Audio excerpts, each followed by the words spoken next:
పౌల్ని నరహంతకుడు అని ముద్ర వేశారు మిలితే ద్వీపవాసుల.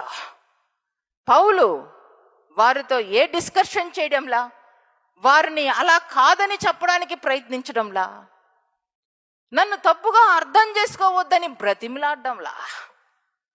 కానీ ఆ చేతికి చుట్టుకున్న విష సర్పము పౌలు ఏం చేశాడంటే ఆ అగ్నిలోనే దులిపివేశాడు.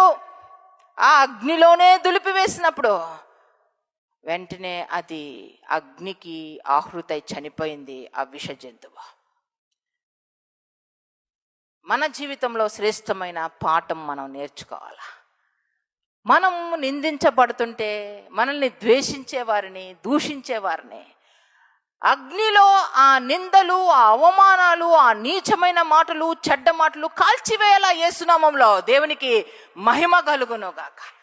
ఎవరు ఏది అన్నా ఏది మనము హృదయంలోనికి తీసుకోవడానికి వీల్లేదు. ఇది మీరు నేర్చుకోండి. ఆత్మీయులుగా మీరు బ్రతకాలనుకుంటున్నారా?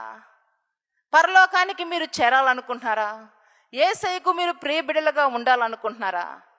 ఎవరు ఏది అన్నా అది మీరు పట్టించుకోవాల్సిన అవసరంలా. దులిపి అగ్ని